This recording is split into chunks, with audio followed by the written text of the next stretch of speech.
What is good? I'm just up a little bit too late, and I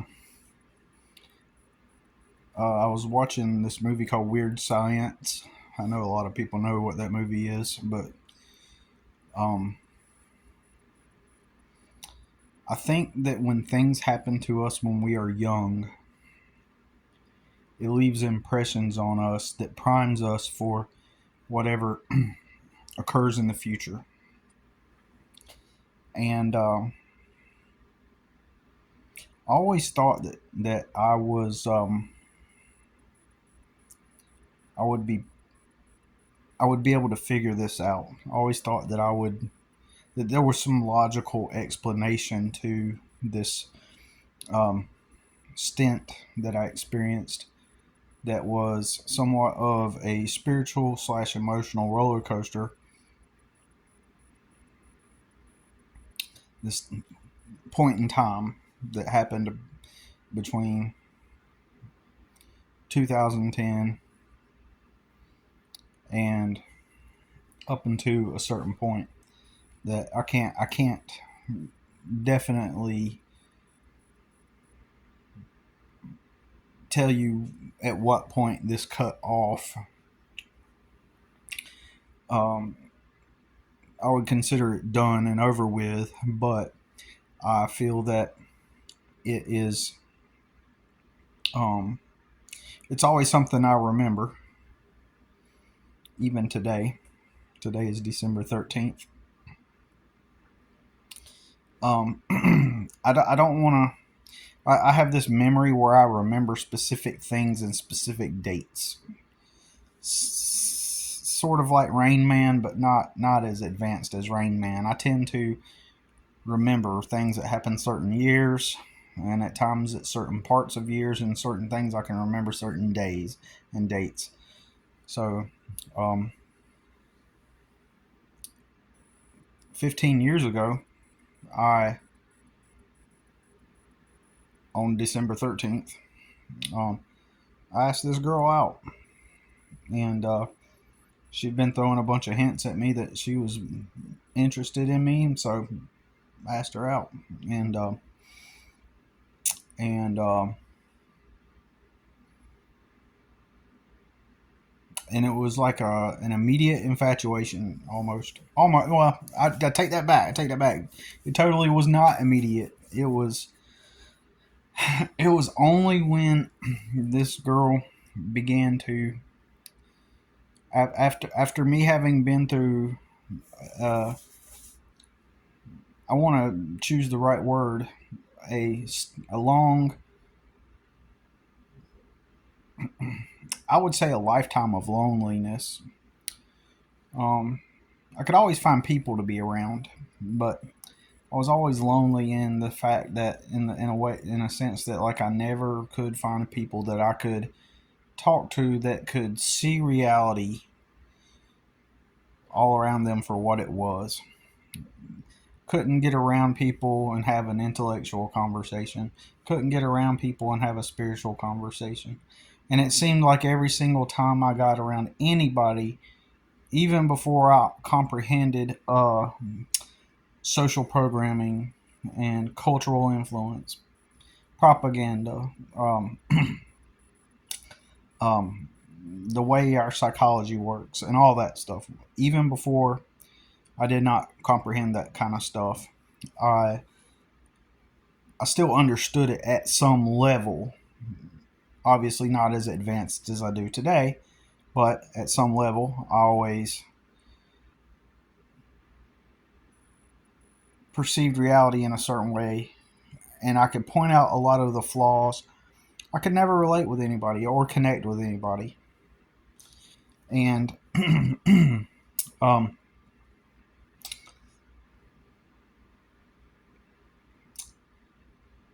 and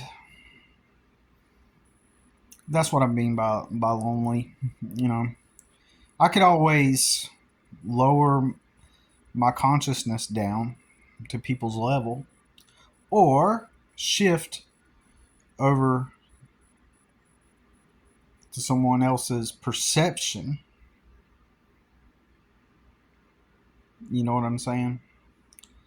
I could always shift my perspective and see reality through the lens that they're seeing through, and then speak and interact in a way that aligns with their beliefs, feelings, perceptions, etc. I could always do that,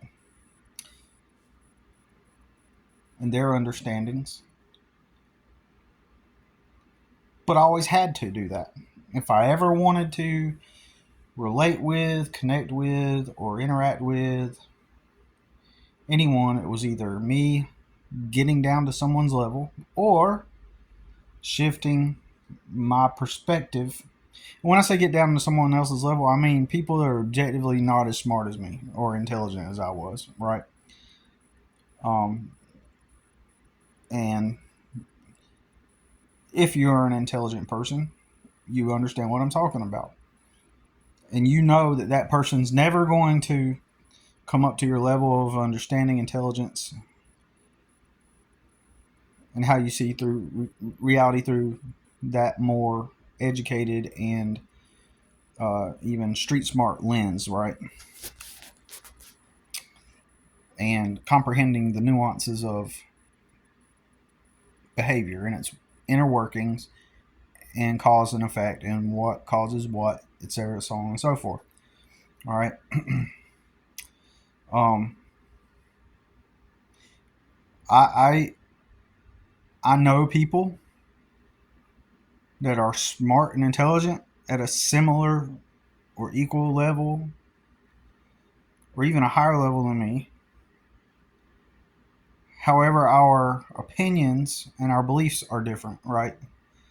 So that's different than lowering yourself to be on a similar intelligence level and have different perspectives is different. So I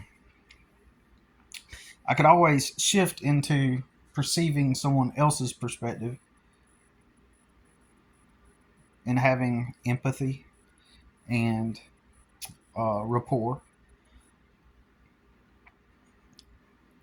However,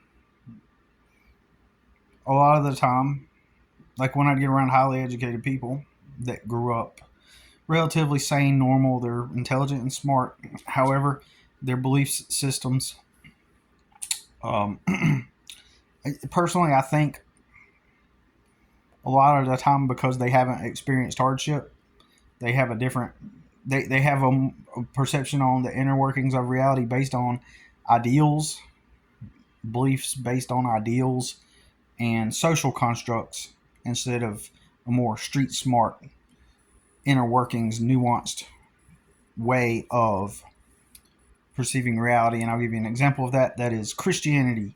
So a very intelligent, smart person believes in the Christian story, the Christian faith, and the gospel and stuff.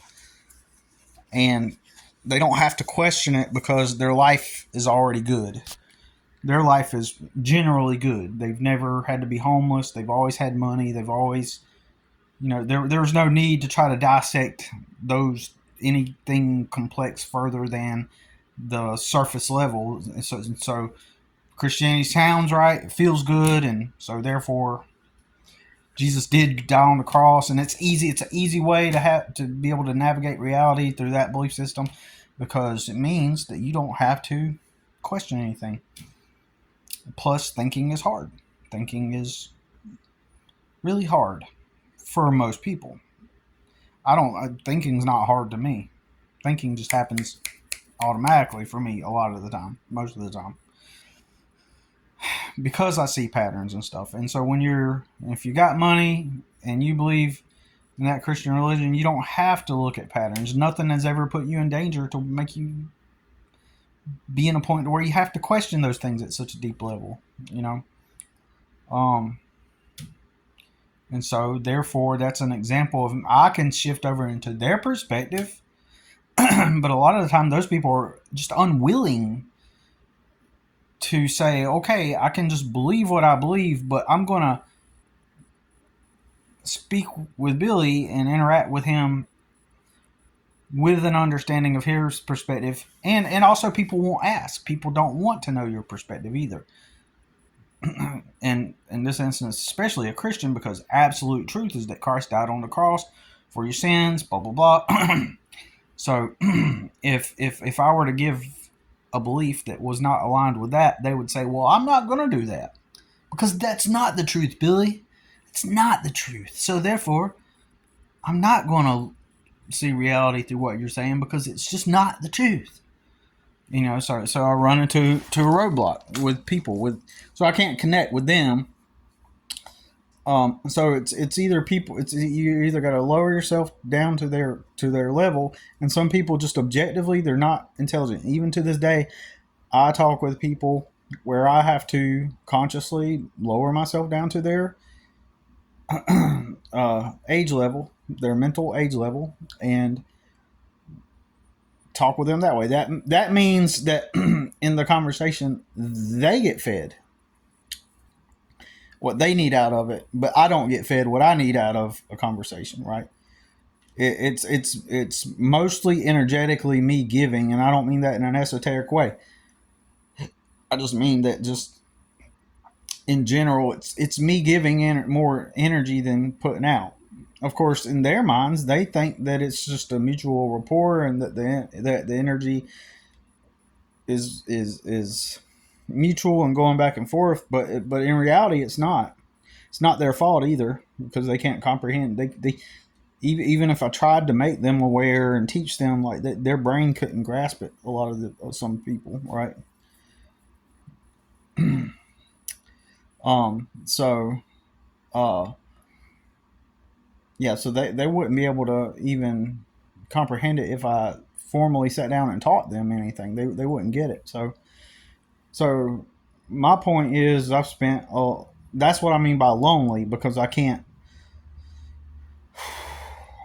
interact with people. And then with me being in poverty all my life, I attract, as I've always talked about before, people that have some kind of need or desire to try to like be the hero or be the authority or be the person of wisdom that's going to come into my life and teach me the lessons about their wisdom and impart that upon me, and that's going to make them feel good that they were able to impart that wisdom. So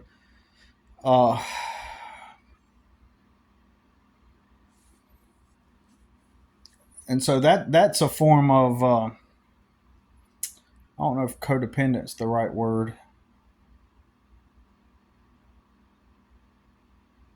but that's some kind of form of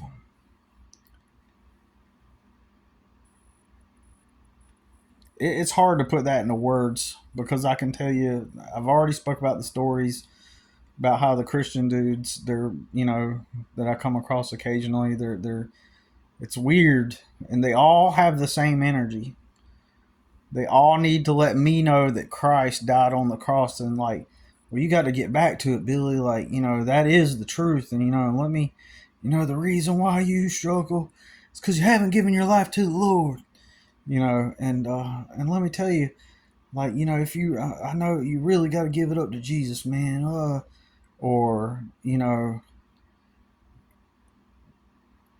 if you pray about this, God will answer that prayer. And if you let me pray with you in Jesus' name, he said, and where two or more are gathered in my name, I shall be there. And they'll, it's like,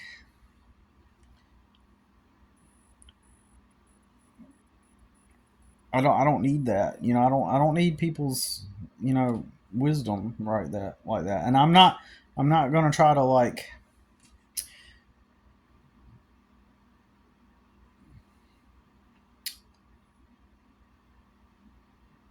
it's just basically when I hear something that I already know, right? Like,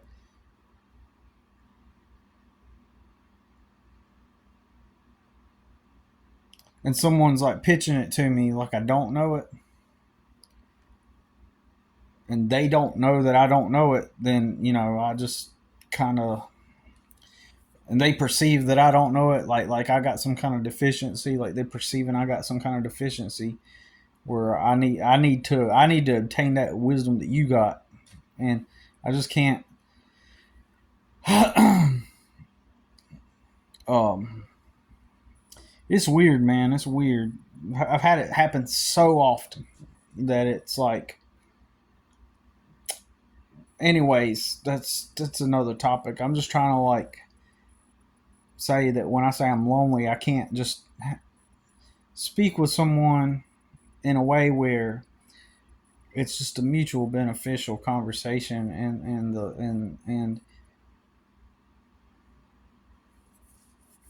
and they're at your level, they're on the same wavelength of your understanding about things in the current moment, and so you get to enjoy the beneficial emotional back and forth with people, right, with someone. um and they're not trying to get something from you energetically, you know what I mean? They're not trying to get something from you, like. So in that sense, I kind of felt lonely. Um, you've probably heard about how like people would feel like they can be in a whole crowd of people and feel lonely. Right? This is, you know, and then vibing. There's vibing talk language that's meant just solely for vibing with people, right? Like telling jokes, like telling stories. Um, it has its time and its place. And my belief is that it's overly used for um, for filler conversation. It's like a tool that that that is meant to be leveraged at the right time, but not all the time. The people that don't work or have no ambitions and they sit around all day, that's all they do is do that small talk all day. And they're reaching for the vibe. They're reaching for an experience. They're hoping that good feeling you get when you really are vibing with people organically, that really good feeling, that feeling of being in the present moment, and you're not thinking about anything important, and it just feels good to be just joking around, having a good time. Those types of people are looking to generate that out of constant small talk, and that's why they're constantly small talking like that, right? Um, where was I getting at? Okay, so um, getting back on track. Making this video because I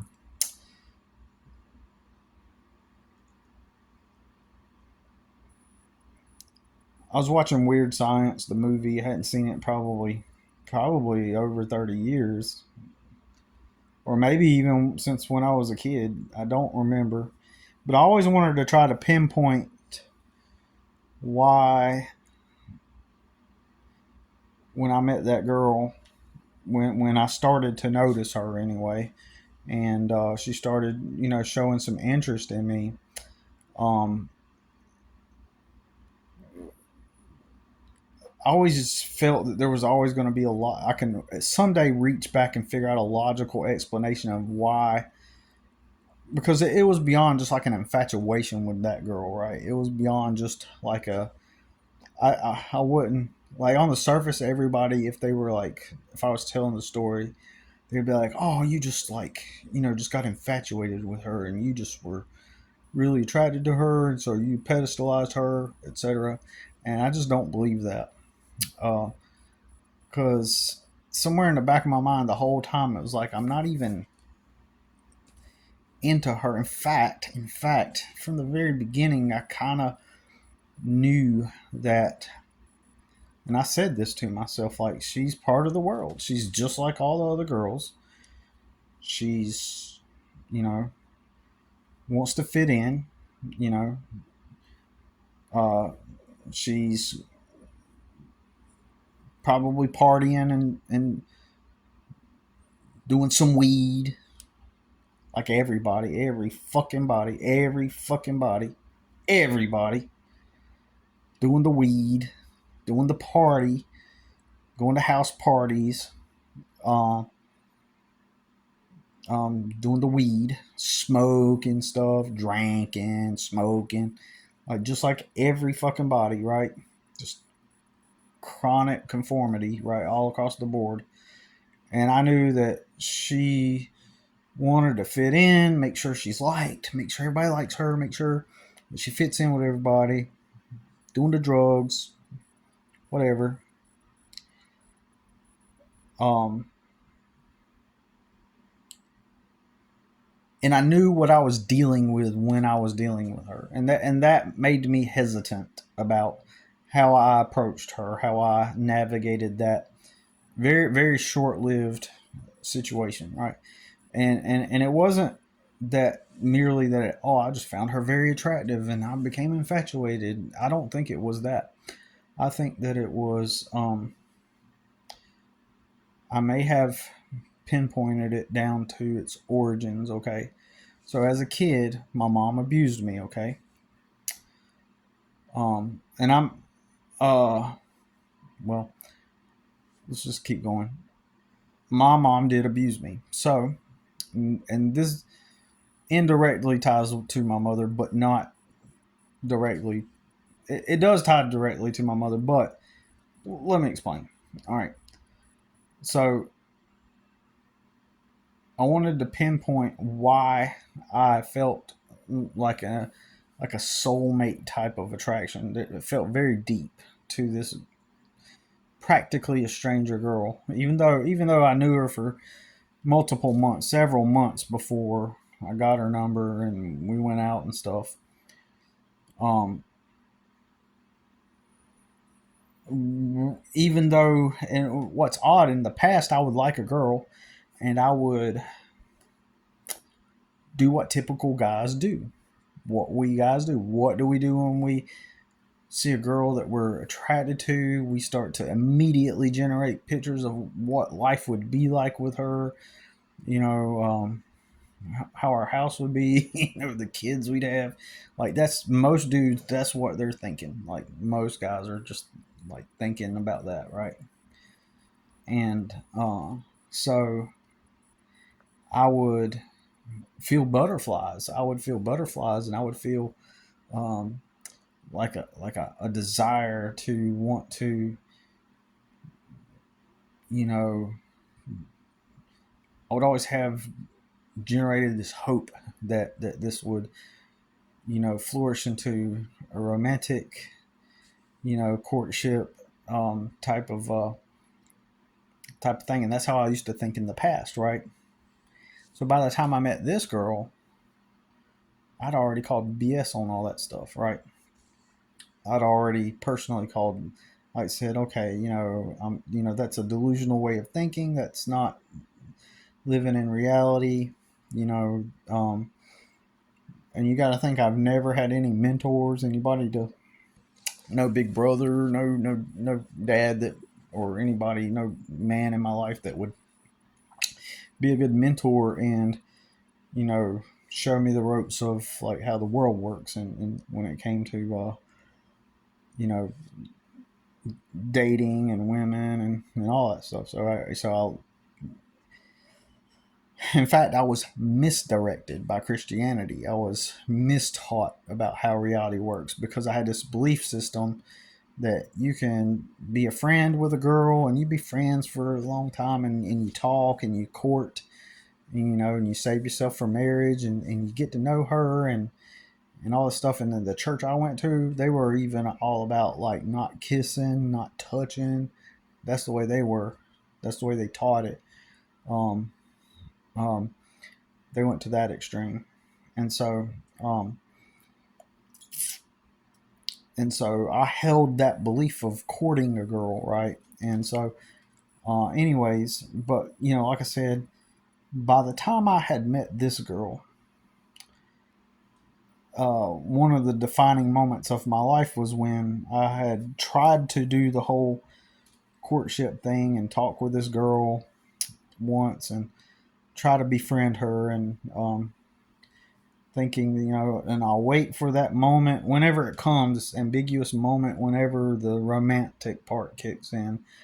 and I befriended her for a couple years and talked with her on the phone, and I'm just like, not sure how's this gonna unfold, how's this gonna manifest, how's this gonna come into, when is this like romantic thing gonna kick in, like when and how's it gonna happen, right? Because I by the time I was talking with her, I was still like kind of you know misdirected, and I was coming out of my Christian beliefs then, even though then I was still a Christian. I was already coming out of my Christian beliefs. Um so I was kind of in and out. um it wasn't an immediate process, getting away from Christianity, you know what I mean? It wasn't an immediate process. Um so so I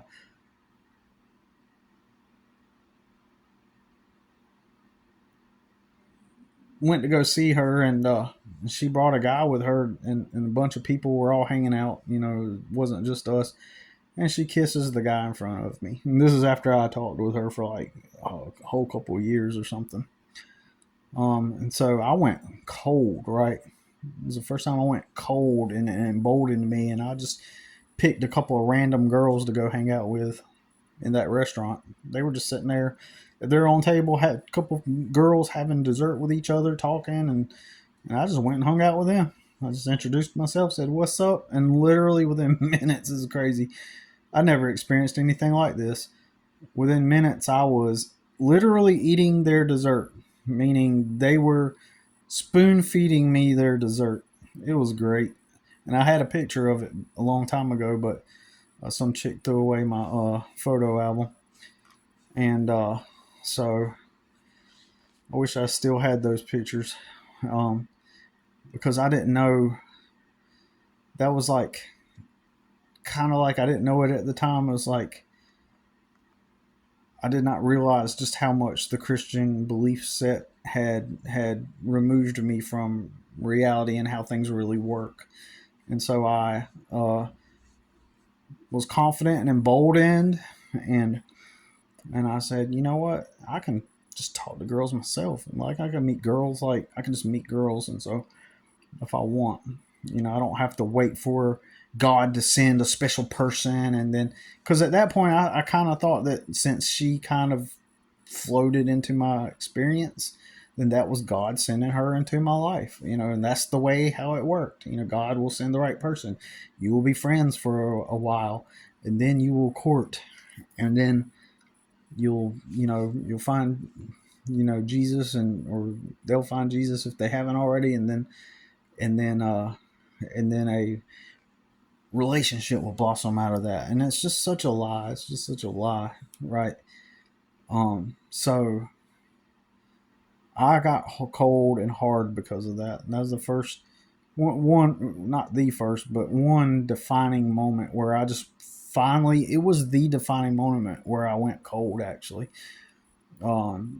Having believed those Christian beliefs so many years, and those not working for me ever, and in fact leading to just worse outcomes than uh, it was horrible, right? It was a horrible experience. Um, uh, so um, so by the time I meet this girl that works at the Starbucks, I'm like, I'm already hardened, you know. So I did not feel the butterflies like that with her, right? So it wasn't the same. I did not, and I said to myself, yeah, she's at the age where she wants to party and do drugs, and like all of them, And so, uh, however, there was a certain kind of infatuation I'd never experienced before, and it was not butterflies. It was more like what I felt was a soulmate connection, not attraction. Okay, I want to attempt to distinguish that. How to put that into words, I don't know yet, but it was, I looked into her eyes and she looked into mine, and it was like a deep familiarity, right? It was a really super deep familiarity, And so let's try to find this logically what this is. So let's use logic. Okay, maybe just maybe my expectations were now different because of past experiences, and therefore I repressed any sense of butterflies that might have happened. And because I knew that she was out here being in the world, and which means to me in my mind, like she's a conformist. She goes with the world and does what the world. The previous girls I had liked up until that point, including the one that kissed the dude in front of me, like all of those girls were, Christian type of girls, or well, that last girl that kissed the dude, she wasn't technically Christian, but she was her culture. She was a Mexican girl, and while yeah, I know those people are Catholic, but a lot of those people go through the motions because they're not proactively trying to be living for Jesus. You know what I'm saying? It's just part of their culture more than anything. It's just like another label that they wear more than anything. You know what I mean? Um, so um, so she wasn't like a practicing Christian. She was just Christian because it's part of the culture. She probably got baptized as a baby, and there's certain points in your life where you do these certain rituals because it's just what you do and it's part of your culture, right?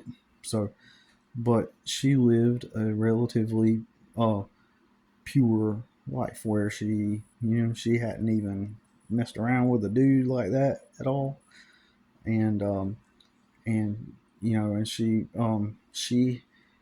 had goals for her life. Like she wasn't out here doing drugs and smoking and stuff like that, right? And so she wasn't fucking up her life like that or preparing herself for a fucked up life. So that's why I think that's one of the reasons why it just totally turned to me cold. At this point, I was like cold. Like I didn't, when she kissed that dude in front of me, it just kind of was like cognitive dissonance because like I didn't expect that from her, right? Uh, in retrospect, she might have been just kind of like testing me back then. And guess what? People may not want to hear this, but women are brutal. They are brutal, and they will hard test you. However, however, um, I think that's part of their nature, right? I think that's part of their nature that they'll do that. And I was sitting the wrong way. My back's feeling weird now. um, I just think that's part of nature. Um, and however, what was I going to say? I forgot. Great. Um, Maybe it'll come back to me. Um, but that ended it for me. I was like, I'm no longer going to try to, do what the church told me and pursue these like good Christian girls or these girls that are pure. But because of how I grew up watching everybody do the drugs and conform, when I met the Starbucks chick, from the onset, now that's why I'm trying to make this distinction. A soulmate connection is different than a and I use the word soulmate for lack of better terms. Okay, so I knew, and I kind of was like turned off by the fact, and I just kind of rolled my eyes, and I tried to ignore it. I tried to ignore that. I knew that she wasn't like all the previous girls. She was just a regular girl who regular conformist, and but something about something happened that was highly profound, and it was like a soulmate connection. It's the best words that I can use. So it wasn't attraction, like in the sense that like, oh, she gives me butterflies. Did not give me butterflies. Remember, I was cold by this point. Did not feel anymore, right? Um, and so maybe because I turned off that part of me that was trying to pursue like good wholesome types of girls that live like a relatively clean life and don't do drugs and stuff. Um, since I cut off that pursuing that or having that expectation, at the same time, I never liked girls that followed the crowd. I seen that as weak. Anytime I'd seen anybody like smoking, just that alone, just the fact that someone would pick up smoking, it means in my head that you conform to the crowd. You conform to the crowd, right? Because I watched people around me, so I'd watch people succumb to their pressure of their peers. I lived in dirty ass trailer parks with a lot of violence, a lot of domestic violence, a lot of drug use, alcoholism. And then I got people all surrounding me. They're all doing it. Okay. So when I seen a girl smoke, to me, that's just like the first radar signal. She conforms. She wants to fit in. She needs to fit in. And that's a complete turnoff, because it's like this. If I was strong enough not to succumb to my peer pressures, do I want to have children and build a life with someone that's too weak to be self like she can't be herself, like you know uh so mentally it's running through my head that girl is just a conformist to some extent, but my brain wanted to rationalize whatever this, I don't even want to call it a feeling either, right? The soulmate connection thing, right? um it could be just a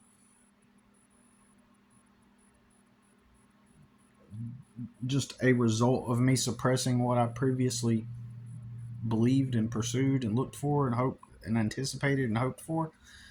Since my brain, my wiring was different now, perhaps it triggered something inside of me physiologically and biochemistry, chemically in my head, my brain and body.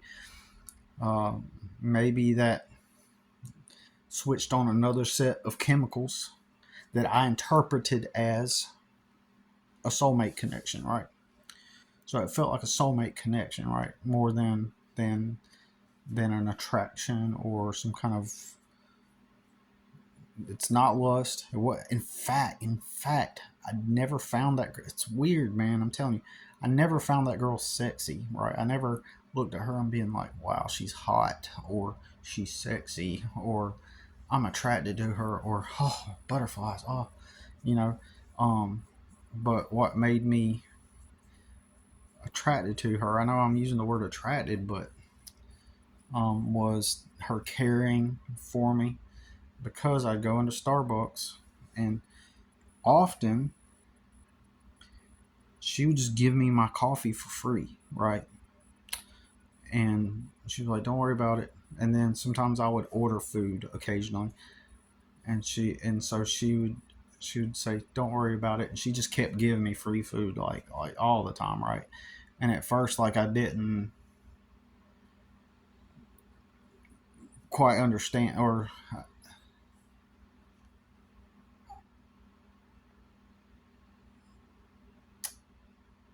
at first I didn't pick up on it, right? That she was throwing interest at me, right? At first I didn't realize that, and then I finally began to catch on, and I played the long game, right? I wanted to take it slow, like, and in fact, I didn't want to try to talk to her. You know what I'm saying? I didn't want to try to talk to her like in the past. I did what the Christian teachings taught me to try to, you know, court, right? but even that was ambiguous. They didn't quite teach how that actually worked. Right now, I know how inner workings. I know how all that stuff works now. Right, basically. Um, so I was trying to what it felt like is like she cared for me, right? And I felt that deeply. I know it sounds bizarre, but at some deep level, I felt that that was really nice after having been lonely for all those years too. So I had felt that that excuse me that her having someone care about me, right? And like um so one of the things that happened. Let's get back to this. My mother abused me. Okay, so my mother once the worst thing she ever did to me was she when I was like 5 years old, or maybe six, she taunted me and continued to taunt me, and over again, like a brat big sister. She continued to taunt me and taunt me and taunt me and taunt me until I flipped, until I lost my temper. So it was her that did it. And finally, it made me so angry that I hit her. And she told me that she would, that now I was in trouble. Remember, she did that to me, right? She triggered that out of me, right? And as a kid, I did not have emotional control. Because finally, I don't know what it was. It felt more like it was to the point to where I ended up hitting her. That's wild. Think about that. How wild, bizarre that is. Because I didn't go around hitting people or my mother or anybody. I was not like a violent kid or a troublemaker kid. I was a good kid, right? For her to have taunted me to the point to where I ended up hitting her says a lot, right? And this is the worst thing she ever did, in my opinion. So she said that she was going to get my dad to whoop me with the belt when he got home. So when he got home later that evening, sure enough, she told him that I hit her, and he made me confess to it. And he pulled my pants down and beat me with the belt like 4 to 6 times, uh, lashes, right? And obviously it hurt really really bad because he hit hard. Okay, so my mother used my dad as a tool to punish me for hitting her, um, and so uh, and so that was the worst thing my mother did. So I want to give that as an example. When I say my mother abused me, that's one of the things she did, because that's kind of like psychological torture, right? So so I did not look to my mother for love or any kind of uh it did not exist, like a love for my mother, right? Um but as a result, what did I do? I looked for that feminine love in other ways, right? uh and that would manifest in the form of crushes you know on uh on different girls and stuff, right? Um, and since I did not have that at home, and I did not have a female figure in my life I was close to at all, the only ones that I could parasocially, if you want to call it that, get close to was uh, girls on TV shows and stuff. Okay, so I developed a crush on the Encyclopedia Brown Boy Detective. Like I had like a crush on the girl, when I was a kid. I'll tell you a bizarre synchronicity, y'all. when my son was about 5 years old, or six, or no, I'm sorry, whatever age, the kid that played Encyclopedia Brown Boy Detective on that TV show, when my son was that same age, they were identical, right? Virtually identical. They looked the same. And I was watching the movie for the first time. I was like, my favorite childhood TV show looks just like my current son. I was like, bizarre when he was that age. I was like, holy shit. And that just like, it was so insane, right? And so, anyways, I actually took a picture of that kid from that show. I sent it to my son's mom, and I didn't say nothing. And she wrote back something like, "Yeah, he's a handsome young man." And I was like, something like that. I don't remember what she said. Um, and I had to tell her that it was not our son.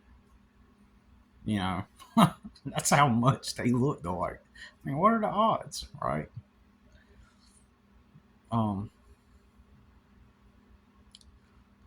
so, but yeah, the girl off of that show, his helper, like I had, I had a crush on her, right? And so, but as a result of my detachment, my emotional cutoff from my mother, right?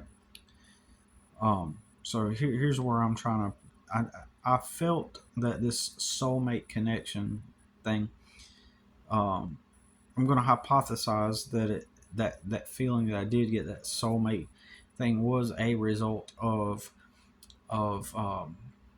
finally having detached from the previous belief systems where I would feel, well, again, previous to that, the only girls I ever liked were ones that did not party and do drugs and stuff and smoke cigarettes and all that stuff. So this girl was the first that I showed interest in, that presumably, probably, I never got to know her that close to find out if she was partying and smoking and doing all that stuff. But we all know that they all do. Everybody does. And if you don't, or if you haven't, you are in the 0.0001% of people, probably. At least, at most, you're in the 1% of people. Because um,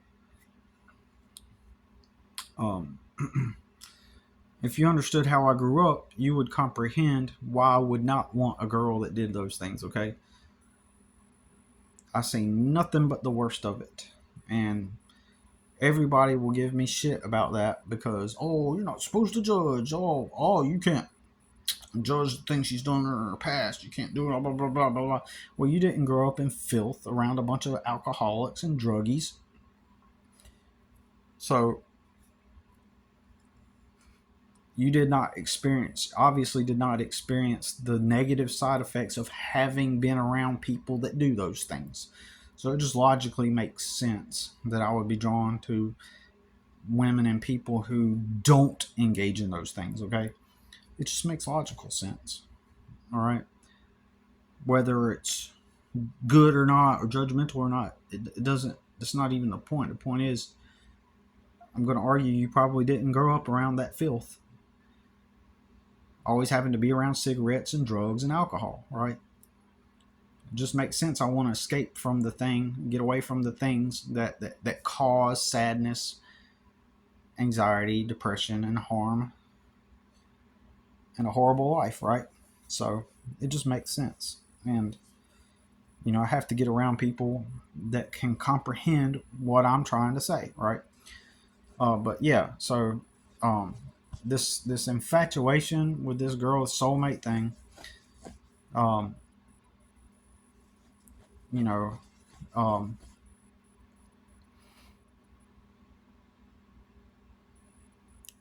obviously I felt differently because I was not opening up that side of myself that was trying to court somebody and view her as like someone that's courtly, um, and I tried to ignore that to some extent, right? But I had this soulmate connection. Okay, as you can see, I'm struggling to put that into the best words. This video so far, I've done the best I've ever had at putting this into words. I feel good about that. Um, um, so maybe because of the novelty of it and it felt different and new, and because I was not having the butterflies, that novelty could stimulate some kind of thing inside of me that makes it seem different, and so therefore novel, and therefore, you know, but ultimately, I knew, part of me said it's never going to work out. She's going to be influenced by all of her friends. She's going to be influenced by the culture. I'll often say I know what I was up against. I was up against someone who was just a copy and paste, you know, person that was just a regular normie despite these feelings. And so I'm trying to break this down. All right. So uh, one of the earliest movies I watched that depicted an older woman having, I know this is going to sound bizarre, okay? It might sound Freudian, okay? But I just got finished watching Weird Science tonight. I kind of think that movie's kind of fucked up because it shows like a 23-year-old woman who acts like she's like 40, kind of, and she's making out with and has some kind of like romantic type of connection with these 15-year-old boys. The movie's kind of fucked up now that 30 something years later I'm watching it again. Okay. However, that aside, as a small child watching that movie in the 80s, maybe early 90s, since I did not have the love of a mother or the care or affection from a mother in my life, I recall watching that movie as, I remember it's always stuck in my mind over these years, but not the details of it. I didn't know anything about it. Literally the only thing I remembered about that movie all these years was the fact that these two guys in this movie created this dream girl. That's it. That's the only thing I knew about the movie. I didn't know anything about that movie at all until tonight when I watched it.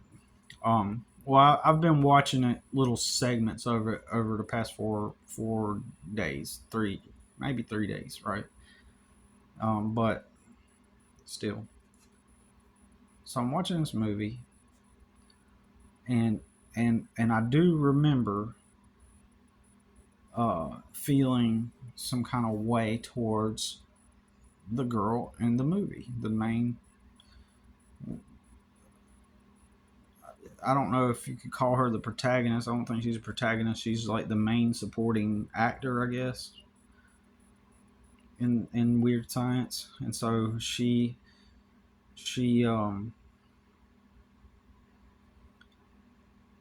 she's being, paradoxically, they depict her as having some kind of a motherly role in some of the scenes, like, as weird as that sounds. Like, so she's teaching these boys how to get girls, how to find love, right? And she's kissing them, right? And but they make it, they depict it as romantic, like, okay, like true love in a way, right? And then at the end of the movie, um, she tells the boys she's proud of them, and she kisses them like before she leaves, um, and she's uh, all she ever wanted to do was help them find love. And then when it was time for them in the movie, the two boys, they find girlfriends, and all this time she's been like romantically involved with them, right, kissing them and stuff. But her whole thing was to come and help them find girlfriends, right, and in the process, and to teach them about how women are and how to be socially relevant and make parties, which is why I say it's a propaganda film, because she teaches them that in order to get the high status that you desire and to impress everybody, you need to have house parties. And that's what they do in the movie, right? It's such propaganda. It's like a blatant propaganda film. Well, she cries. She truly, genuinely loves those boys. And it sounds crazy, right? I'm not trying to. It's a sick movie in reality, right? But the way she's acting, right? Like at the end of the movie, she's like crying. She's like, she loves them and she just wants the best for them. So me, I recall as a kid watching that movie and seeing this beautiful woman who cries because she loves those boys, right? And she helps them find love, right?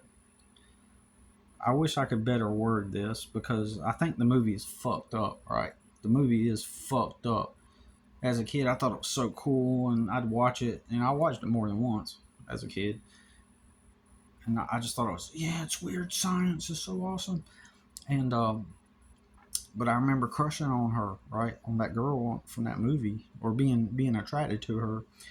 And I think somewhere in the depths of my memory, that stuck from the 80s. That experience stuck in my head. Seeing the visuals of, because I didn't have a mother that cared for me, and I see that, and they depict her as this motherly. Some at times, okay, to make it better, to word it better, at times in that movie, they make her out to be uh, the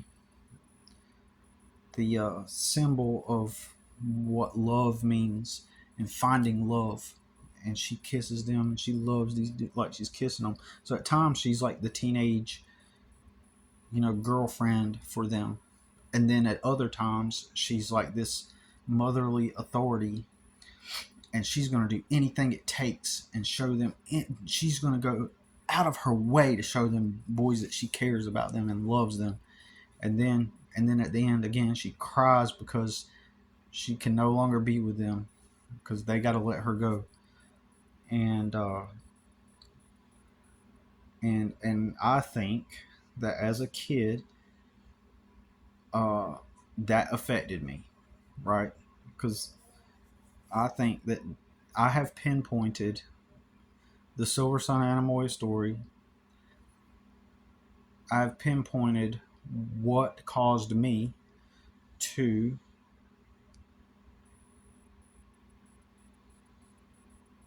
20 something years later meet a girl and have this feeling like it's a soulmate connection, right? I've pinpointed it, right? Well, here's the thing. The girl that I went out on the girl from Starbucks, her face highly resembles that girl from Weird Science, right? The the the, the plump lips, the the brown hair.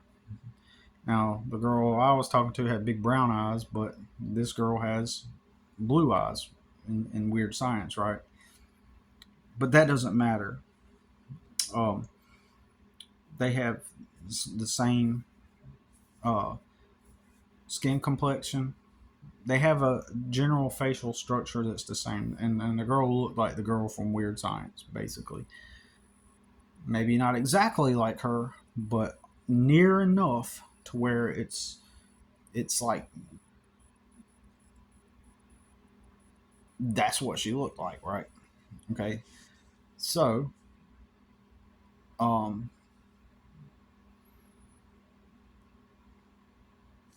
I do not think that I felt that way because merely she was just a pretty girl, right? Um,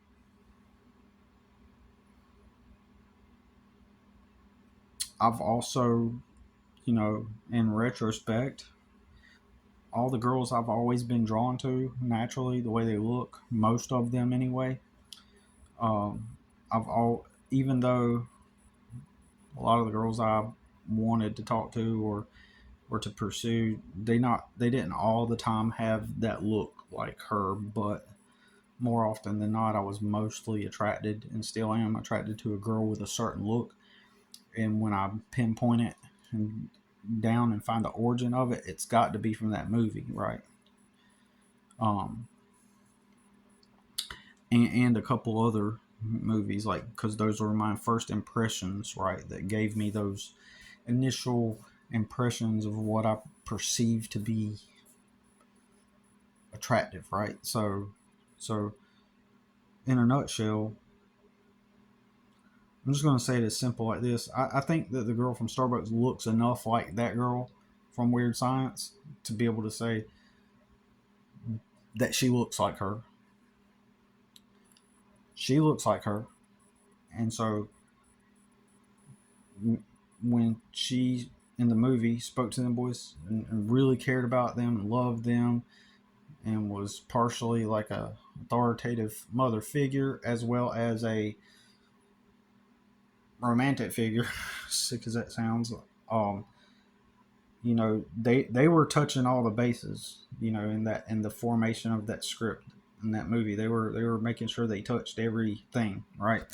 So they wanted you to uh, the viewer to, and let's just say it's not a propaganda film. Let's just pretend that it's not. Okay. Regardless, I was a little kid and I was watching that pretty woman feel romantically connected to those guys,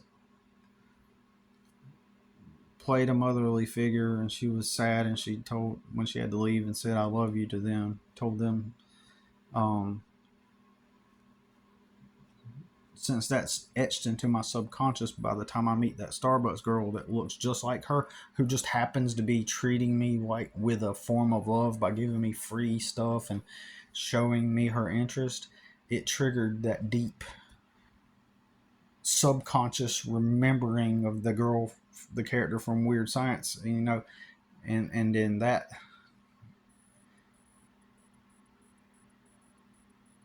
I bet I'd be willing to bet if I was a fly on the wall watching my younger self,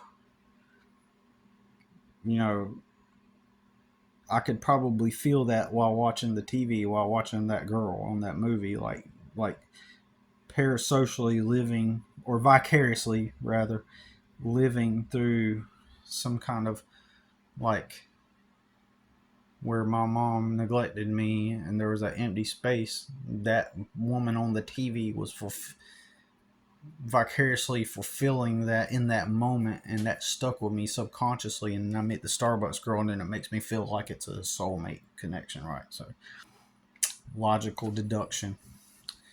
I can't say that that's 100% accurate, but part of my brain makes me wonder, makes me think that I've possibly have found that connection. I've possibly found where the origin of why I and became infatuated. Like I'll never be able to tell that Starbucks girl this. Like I'll never be able to talk to her and say, "Hey, look, I was never attracted to you like that." Like I'll never be able to tell her that I was like, deeply infatuated with you in a soulmate kind of way, but it wasn't. attraction, you know. And imagine I told her that she wasn't sexy. Imagine I did get to talk to her, and I was like, yeah, I never, you know, it wasn't even a crush. It was like a soulmate depth infatuation that I had with you, and and and it was because of weird science. But I never was attracted to you, like, but I was because you cared about me. You gave me free stuff, and you seemed really sweet. And and deep in the recesses of my subconscious was the lady from Weird Science, and you look like her, and so that causes me to feel a soulmate infatuation with you, and so um, that would be crazy. You know what I'm saying? That would sound crazy, and and I longed for it, right? I wanted it, like I wanted to figure out how to make that connection, right? And for lack of a better term, when I did meet her for the first time, when I was at the coffee shop and stuff like that, going in there and meeting her and stuff, for lack of a better word, um, I'm just gonna say I was red pilled pretty much already, right? And I knew, like, even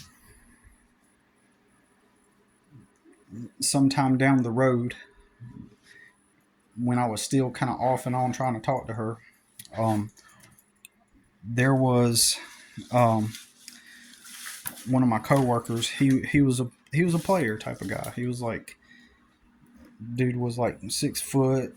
He used to have all these muscles, and he had used to been like a stripper, like um, at one point, and he had a lot of type of guy that been with a lot of women and stuff like that, and played. You know, he's one of those type of guys. And I was with him, and we were talking about, because I was trying to text that girl and stuff, right? And I was trying to meet up with her again, and then the way she was texting back with me, like, the dude, my coworker, he was like, "Oh yeah, it sounds like she was on a date," and I think he was right. And and fuck, I done forgot why I was talking about that, because I gotta go close this back door to this house. Um, why did I bring that up? Um, so obviously she went out and was like seeing other people, you know, which you know, obviously was free to do so, because um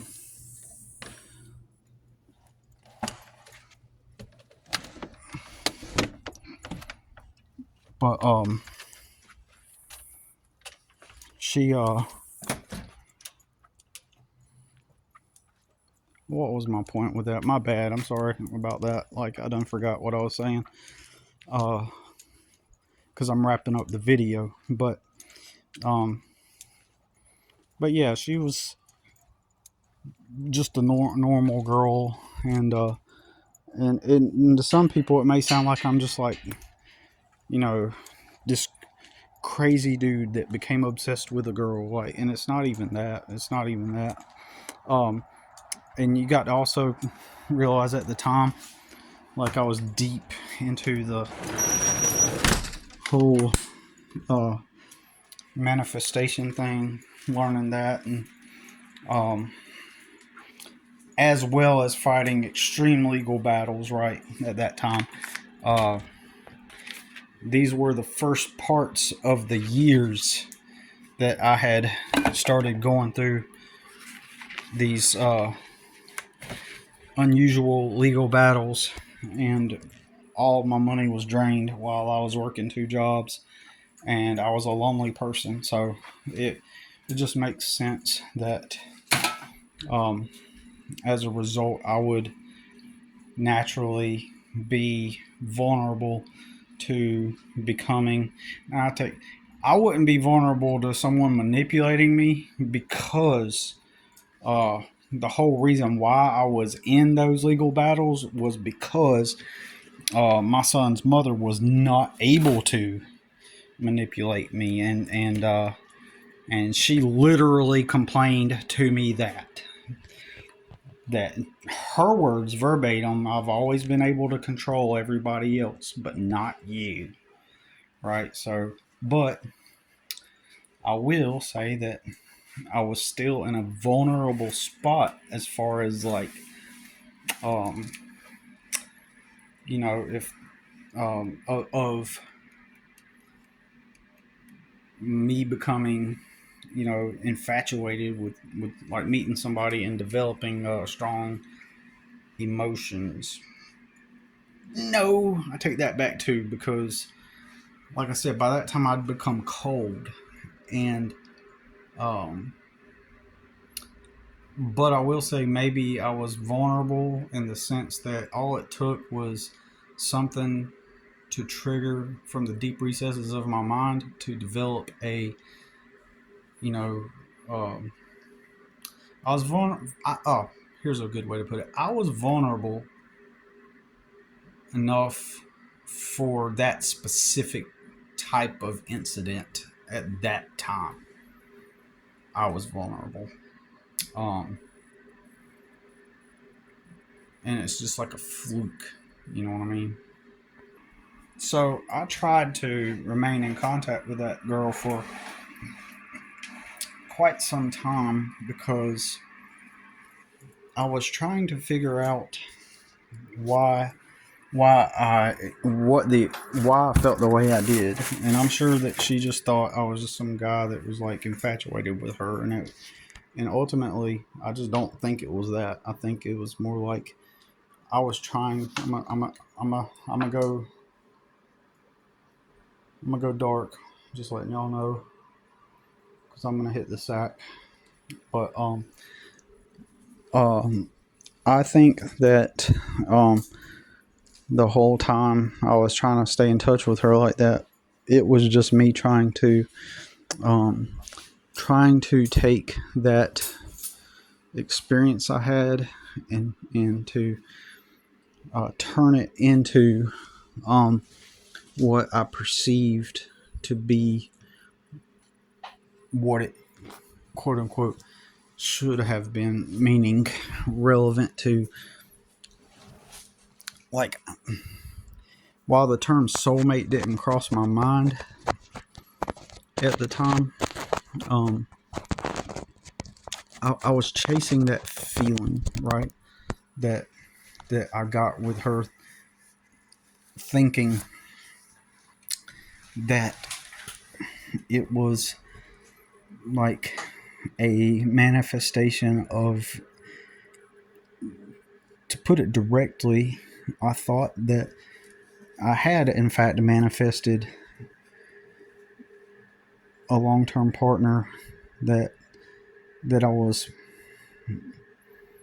eventually going to meet, um, and that she would be somewhat of a complement to my life. I wanted to interpret that soulmate feeling that I had to a narrative. I wanted to overlay that feeling onto my own narrative of where I believed my life was headed. I thought things were coming together, and I thought that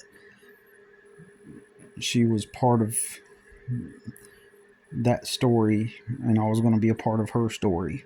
Um, and it sounds really bizarre since I never really got to know her at all, right? But it boils down to that soulmate connection that I felt, and I was trying to pursue and figure out what that was, more than anything, um, and I think I may have, finally pinpointed as to why it was her, right? So that's all I got to say about it for now. Um, and it's interesting that I'm able to do that. on the 13th of December, which would be the day that, when I first got her number and, and stuff. And it was the first time I actually showed interest in her after like several months, right? It was kind of like the first time I actually showed any interest in her. And it was crazy. It was a weird day. But, um, so arguably you could just use logic and say it was never a spiritual thing. It was never anything like that. It was only just an accumulation of things and a bunch of different circumstances and stuff accumulating and culminating into one point in time that coincidentally felt supernatural. And at the time, so that's all I got to say about it. Thanks for listening.